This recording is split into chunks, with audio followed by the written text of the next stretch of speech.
1% for fit Bharat. नमस्कार Bharat.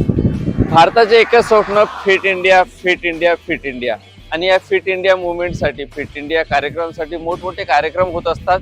Fit India movement, fit India या कार्यक्रमाला प्रोत्साहित आणि या कार्यक्रमाला सामोर वाढवण्यासाठी खूप मोठमोठे कार्यक्रम होत असतात. पण त्यामध्ये एक छोटासा खारीचा वाटा म्हणून आपण एक फिट इंडिया मुवमेंटमध्ये 1% फॉर फिट भारत हा कार्यक्रम सुरू केलेला आहे. त्यामध्ये जो या कार्यक्रमामध्ये सहभागी होणारे जे हिरो असतात त्या हिरोचे त्यांचे एक कॉमन मॅन त्यांचा विचार आपण या मार्फत लोकांशी आणि सोशल मीडियातर्फे प्रसारित करत आहोत.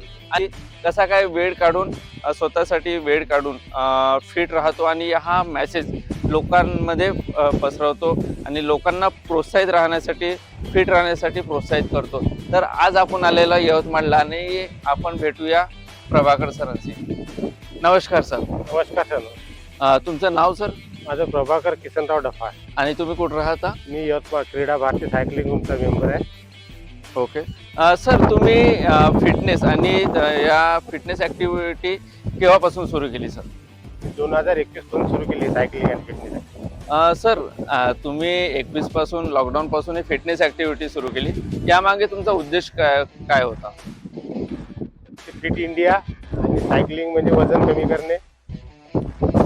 ओके सर, तुम्ही जो तुमचा विचार होता की फिट आणि तंदुरुस्त राहण्यासाठी, तर तुम्ही सायकल लॉकडाऊनमध्येच घेतली का त्यानंतर घेतली सर? हे लॉकडाऊनमध्येच घेतलेली सायकल तुम्ही तर हे कोणत्या कंपनीची सायकल आहे सर? माझी सायकल ही युनिरॉकची आहे. आणि ही सायकल तुम्हाला कोणी सजेस्ट केली का? याचं काय बेनिफिट, काय फीचर्स आहेत चांगले सर? सजेस्ट माझ्या मित्रांनी केले, ग्रुपमधले मित्र होते. ओके. त्यांनी सजेस्ट केली. पहिले FTB होती माझं, नंतर मी हायब्रिड घेतली. पहिले कोणती होती? MTB होती. आता हे हायब्रिड. MTB आणि हायब्रिड म्हणजे काही फरक सर? चालवण्यात फरक राहतो ना. ती जड जाते, थोडी हलकी जाते. ओके, हलकी जाते. आणि लांब पल्ल्याचा प्रवास? पल्ल्यासाठी ही चांगली आहे. ओके सर, तुम्ही लांब पल्ल्याचे प्रवास कोणते केलेले आहेत? लांब पल्ल्याचे प्रवास मी 100 किलोमीटरच्या माझ्या 20-25 राईड झालेल्या आहे. Okay okay.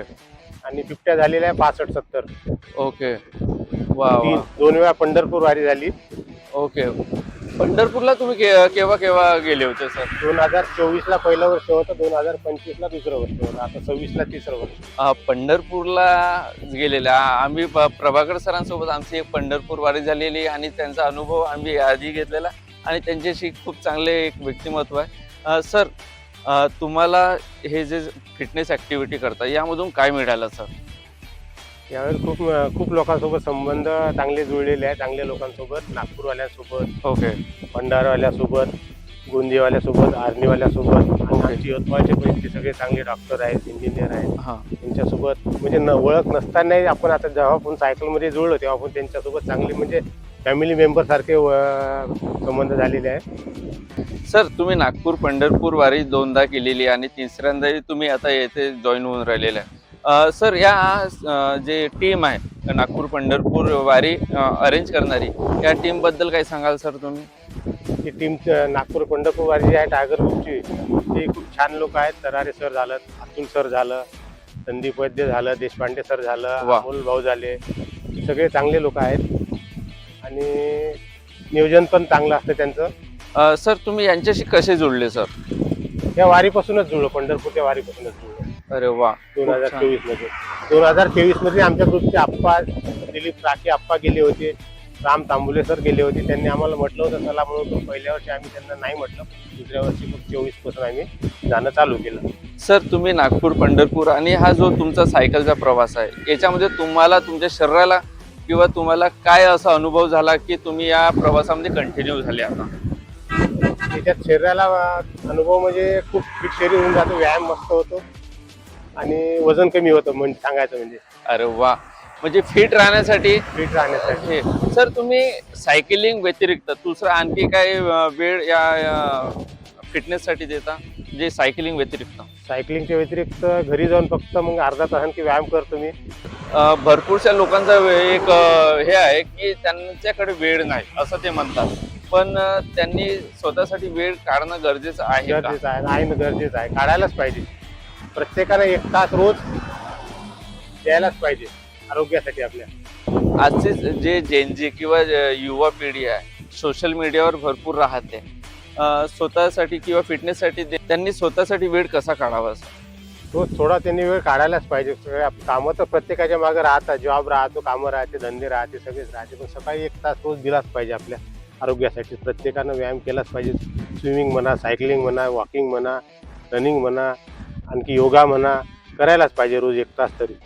वा सर, तुमचा यवतमाळला सायकलिंग जो टीम आहे किंवा ग्रुप आहे त्याबद्दल काय सांगाल सर? तुमचं म्हणणं सर, जे फाउंडर मेंबर आहे किंवा यवतमाळ टीमचे सायकलचे जे सदस्य आहेत त्याबद्दल सर काही? आमचे सायकल ग्रुपचे यवतमाळचे सगळे चांगले मेंबर आहेत. दिलीप राखे आप्पा आमचे हेड आहेत आमच्या सायकल ग्रुप, क्रीडा भारतीय सायकल ग्रुपचे, आणि सगळे चांगले लोक आहेत आमच्या ग्रुपमध्ये, लोक आहेत सगळे. या यवतमाळला सायकलिंग करता कोणकोणते इव्हेंट यामध्ये वर्षी झालेले आहेत? यावर्षी सायकल अहिल्याबाई होळकर पुण्यतिथीला झालेली आहे. त्या दिवशी SP सर, चिंता सर यांच्यासोबत आम्ही राईड केलेली आहे. खूप मस्त सर. आणि तुम्ही तुमचा जो अनुभव आम्हाला सांगितला तो खूप चांगला वाटला. हॅलो सर, जो 1% फॉर फिट भारत हा मी या विषयावर कार्यक्रम चालवत आहोत सोशल मीडियावर, हा तुम्हाला कसा वाटला सर? खूप छान वाटला, चांगला वाटला सर. धन्यवाद सर. आणि प्रभाकर सरांशी बोलून खूप चांगलं वाटलं. आणि आपण अशाच विषयावर आपण समोर आणखी बोलूया, आणि स्वतःसाठी वेळ काढून, स्वतःसाठी थोडासा वेळ काढून आपण फिट इंडिया मुवमेंटला समोर वाढवत आहोत. आणि स्वतःला आपला जो हे आहे की आपल्यापासून कोणतरी इन्स्पायर होऊन राहिलं की प्रत्यक्ष किंवा अप्रत्यक्षरित्या, तर आपण समाजाला फिट राहण्याचा मेसेज देऊ. Health is wealth.